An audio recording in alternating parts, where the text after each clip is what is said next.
One of those interesting thought experiments that I just think would explain a lot if this was the way the story was trying to go. Let's call this Tulpa theory. Tulpas are the supernatural concept that involves the idea of projected thoughts and manifestations of them. While it's a pretty wide supernatural concept, one of the easiest ways to explain the idea would be like if an imaginary friend became real. In a way, a JoJo's Bizarre Adventure stand also kind of conveys the idea. It's a very, like I said, broad, loose concept from what I understand. I bring this up because there's some interesting wordings with how supernatural energy works in the series. In particular, Fazbear Frights talk about Agony less as a definitive soul's personality manifesting, but more the reaction in an object to that soul. Remnant is just straight up that soul haunting or inhabiting whatever object, typically metal. In fact, in Frights it was made out to be almost entirely metal, but then in FNaF AR kind of made that a little weird with its Remnant, but whatever. The point is, there was a line drawn that emotions manifesting in objects is not quite the same as a soul just outright haunting it. In many ways, a lot of these agonized characters, while they are described as directly related to an original soul, they act as their own creatures with their own independent thoughts and strategies. Eleanor is completely her own character for all intents and purposes, and exists even after Andrew and Afton move on. And we know it's not just Agony at play here. See, we're actually rarely directly told or stated that something is just outright Agony in the Fazbear Fright series. It's more of a shorthand the fandom has dubbed, based on Phineas Taggart's descriptions of souls and emotions. In Phineas's case, he had the best success finding Agony in his various experiments. However, via the character of Jake being propelled by love and other complicated emotions, and overpowering the very agony-centric beings, we know that it's not exactly what Phineas thought it was, or at least that there's more going on than he was able to understand, which makes sense considering that Phineas was studying everything from a very scientific method. It's really hard to force genuine love, care, compassion into a scientific setting. However, it's very easy to torture suffering, agony, and fear into something. So it makes sense that one of the most visceral and responsive emotions, agony and fear and suffering and all that, is easy to draw out and very powerful, but also can be overpowered by more deeply rooted, complicated emotions like love.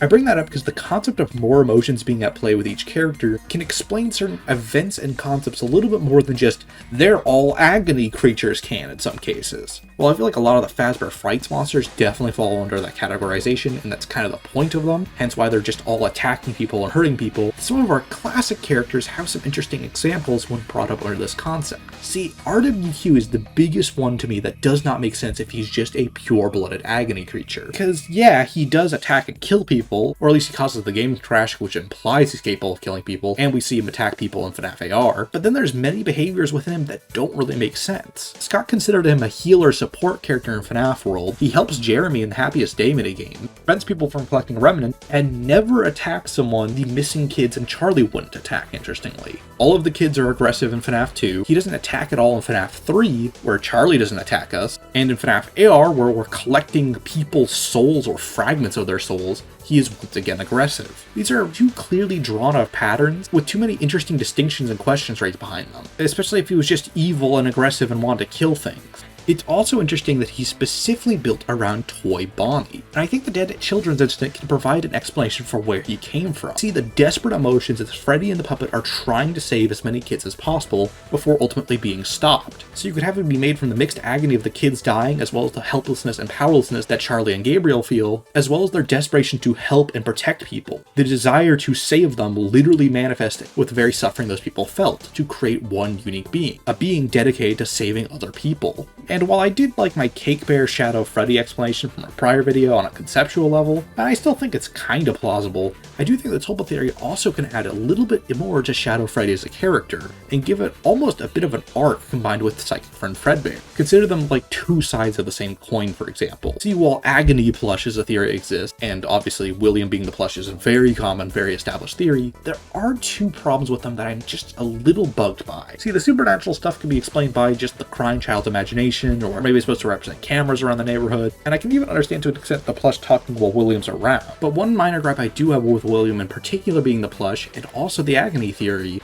is that the plush isn't purely manipulative and evil. Yes, there very much are moments where the plush seems to feed into the child's fears, and potentially even antagonize him. Those all can kind of make sense as William manipulating his kid to be even more fearful because he's a sadistic lunatic and wants more control over the kid. The more scared he is, the more willing he would be to listen to anything William says to no longer feel scared and afraid. That is very much how he seems to control Vanessa in the FNaF movie timeline, for example. Then there are just a few moments that are just a little too genuine, that don't seem to benefit William to say at all, or an agony-infused being that just exists to torment people. Because like I said, that is the premise of the pure agony beings in Andrew's case. Andrew's rage, his frustration, his suffering, all lashed out at people and tried to induce more and more fear and suffering in turn. But that's not exactly what the bite victim is going for. So what if he isn't just agony? Like, yes, that can be part of his character to animate or give him a significant amount of his power, and can explain why he sometimes feeds into those emotions, but what if he was more like a tulpa? In this case, an object infused with so much desire to be loved and accepted and have someone looking out for you, as well as all this fear and suffering built up into it, resulting in one weird, complicated character. A character who is, in many ways, that supportive figure that the bite victim is looking out for. However, at the same time, it in a way facilitates those same fears. It's almost like a dark fairy godfather. It both offers him protection, but also induces the fears that he needs protection from in the first place. Because in a way, that's the image it was made from, that's its purpose. Much like Eleanor feasts upon creating more and more suffering and agony and fear, the plush also does, in a way, just a less destructive version of it. It needs to comfort him, but if he's too comforted, he won't need him anymore. Some of the plush could, in theory, be the tulpa, some could be William, assuming there is a walkie-talkie inside of it, which has never actually been confirmed. That was more just an assumption when looking at the device, but this is more of a camera switcher than anything that we're looking at here. But even that gets into a unique point. What did William think he was getting out of the fear experiment? Because that's something that's always bothered me. Why did Scott feel the need to illustrate that was a story direction we were going with and cement that as an idea? What if William wasn't just trying to protect his kid or watch over him with a plush? What if instead he was trying to figure out why this plush suddenly had odd behaviors that didn't make any sense? What if he wanted to recreate the experiment? Let's follow a timeline something like this. After whatever the bite victim saw, it creates so much fear in him and so much suffering and such a desire to be protected that it animates the plush. William then takes note of its new supernatural properties and ability to speak to his son. Knowing that it seems to be responding to fear and other stimuli like that, he continues to let Michael bully the child as much as he can, watching more and more how it responds and reacts. When the bite victim dies, the experiment is sort of ruined. The plush can't really talk to someone to protect someone if the thing it was made solely to protect and talk to is no longer alive. Or at least isn't going to be talking to William or Michael anytime soon. It has no use for them really. Well damn, there was something really interesting and groundbreaking going on there. This was genuine proof of the supernatural, and we know William has a fixation on recreating and pushing supernatural activity further and further. Well, if one kid could create a supernatural entity, who's to say another couldn't? One who's actively proposed himself as a danger to this family, and thus to William's control over the family. Why not kill a few birds with one stone? We know Michael went through the nightmares at some point. We know the observation rooms include a recreation of what the bite victim lived in, or at least a map of that area, implying that William was studying that fact and observing it. He brought the plush down there with him. He was obsessed with that year and incident, 1983. For what? What after the fact kept him down there? This isn't even the only time William would do something like this. After Charlie's death and seeing that possession was possible, he tries to continue to emulate it with the missing kids and eventually the dead kids in FNaF 2's location.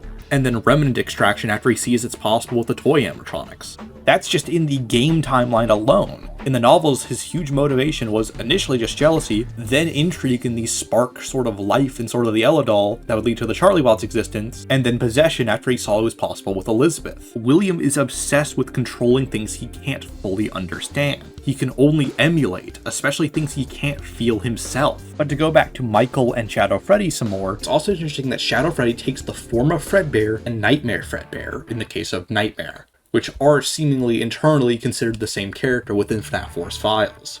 And it's also interesting that unlike the plush or RWQ, Shadow Freddy and Nightmare genuinely do seem to operate on pure suffering. Shadow Freddy leads people to their demise, follows William around who creates suffering pretty much wherever he goes. Nightmare also describes himself as William's wickedness made of flesh. Nightmare experiments were trying to put objects and items around people so that when they were traumatized and scared enough, their fear would create new entities, much like the plush. In this case, it was successful with Michael. Michael is not only scared of the nightmares, but has so much frustration, guilt, anguish, self-loathing that it manifests into what we would later know as Shadow Freddy. But with the nightmare gas, Michael knows it as Nightmare. Note that Rory doesn't encounter a Fredbear costume at all in his experiments. That might be because it was taken off the list because Michael had successfully transfused his fear into it. That costume became blackened and distorted and turned into what we would would know as Shadow Freddy. Well, one character down, time to take Michael out and find someone new to replace him. Keep going until every single thing in that experiment bunker has successfully been influenced. It just happened that Rory just wasn't good at transferring his emotions to actually succeed in the experiment, hence why he was down there so long.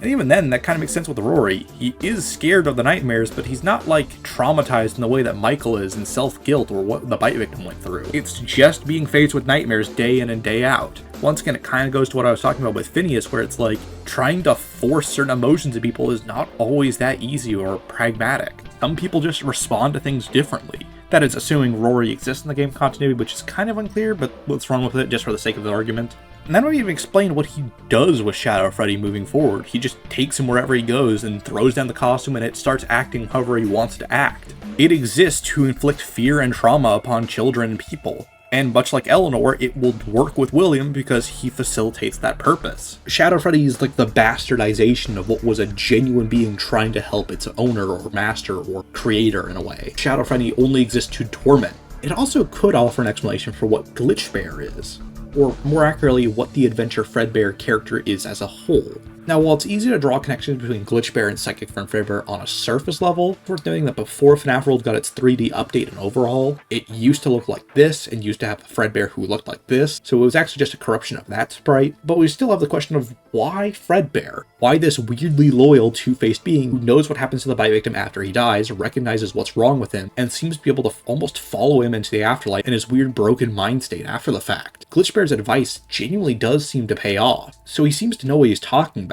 Yet while William has successfully manipulated the kids on several occasions, he's never really pulled off something on this scale. If Glitchbear was William, it raises questions like why would he help with Happiest Day, or at least why would he give advice that genuinely pays off into Happiest Day? And how does he know he can do that, and how does he understand possession before really anything's happened to teach him on this technical level? Yet in this case, he goes from instantly recognizing the bite victim as broken, / dead, / whatever something he thinks he can fix, and then just is able to peer into the ghost world and manipulate a Fredbear puppet character to talk to the bite victim through, or spooky eyes, or whatever the hell's going on with it. Like, it doesn't make a lot of sense. Yet with the Tulpa theory, you get one continuous character arc. A being that was made to protect the bite victim, but was slightly corrupted and sometimes would deviate from that purpose. However, in the end, its advice is part of what makes moving on for the bite victim even possible. Like I said, William's emulation can't go through that. Only a being made for a genuine purpose, even if it has its flaws and ominous traits, is still made for genuine real emotions, love, fear, compassion, the desire to be loved, much like RWQ. It's a weird, scary creature, but it's ultimately doing something that's in a way kind of wholesome by the end of the story. It's also an idea that would be a lot easier to understand in the context of the 1 through 4 and even the 1 through Sister Location timeline.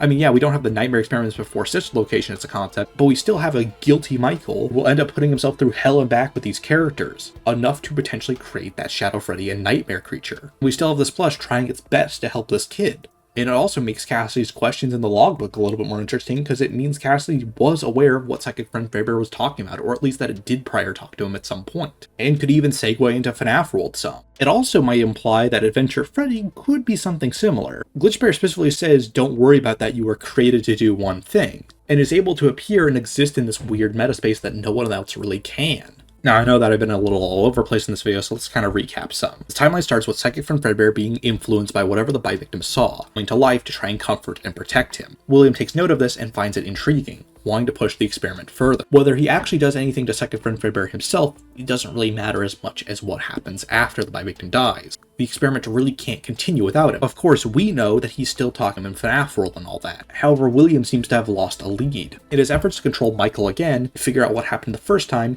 he continues his work in experiments, creating the nightmare chambers and ultimately tormenting Michael until the creation of Nightmare happens. When the experiments are done, Shadow Freddy continues to follow William to fulfill its purpose more, to inflict fear, to inflict suffering, and to ensure that more suffering happens in turn. At some point, William commits his murders and all that, yada yada, and time passes into the FNaF 2 location, where William kills 5 more kids. Between the kids dying and Gabriel and Charlie's efforts to try and save them and protect them, and they create RWQ as the next thought form. Psychic Friend Fredbear, or Glitchbear now, helps assist with Happiest Day later down the road, and even after the kids have moved on, or maybe even if they didn't move on, RWQ continues to protect Remnant from other people to ensure they can't hurt kids and souls anymore. The irony in it all is that despite William's obsession with these supernatural forces and characters, he can't really control them. They will only ever backfire against him. That's not to pretend this is the only possible explanation for the plush or any other character. I still really like Joki Quinn's Cassidy plush Alter M theory, where Plush and Glitchbear are both Cassidy, just going back through the Bite Victim's memories, similar to how Jake could kind of dig through Andrew's memories to find the various Agonized characters,